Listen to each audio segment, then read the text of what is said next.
Namer fournit une plateforme de données géolocalisées et utilisable rapidement afin d'accélérer la transition écologique. Retrouvons dès maintenant Chloé, CEO de Namer. Bonjour Chloé. Salut Clément. Est-ce que tu savais que dans le cadre du Green Deal, on doit réduire les consommations d'énergie des bâtiments de 60% d'ici à 2030 ?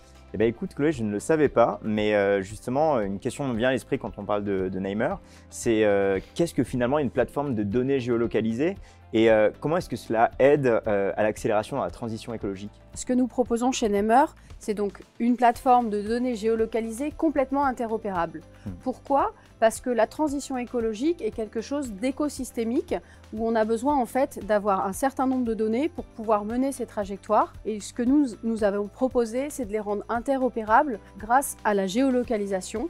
Donc c'est ça qui les lie toutes entre elles et la géolocalisation en particulier des bâtiments puisque nous nous adressons à ce problème de cette réduction carbone des 60% d'ici à 2030. D'accord, et justement on parle de données, tu parles de données. Aujourd'hui, quelles sont les données que l'on va regarder en priorité afin d'accélérer la transition écologique?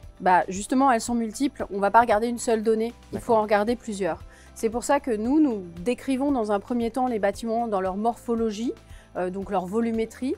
Ensuite, nous les décrivons aussi sous l'angle énergétique, avec leur consommation, leur performance énergétique, mais aussi sous l'œil d'autres risques qui sont liés à cette empreinte carbone. Là, cette fois-ci, c'est l'accélération du changement climatique et leur impact sur les bâtiments. Et ensuite, quand on a toutes ces données, on peut en créer des nouvelles qui sont en fait les actions qui permettent une meilleure résilience de ces bâtiments à l'ensemble de ces sujets. Donc ça va être des données cette fois-ci actionnables, de savoir quels travaux de rénovation énergétique on peut faire ou quels travaux d'adaptation climatique on peut imaginer sur certains risques encourus par les bâtiments. Merci Chloé.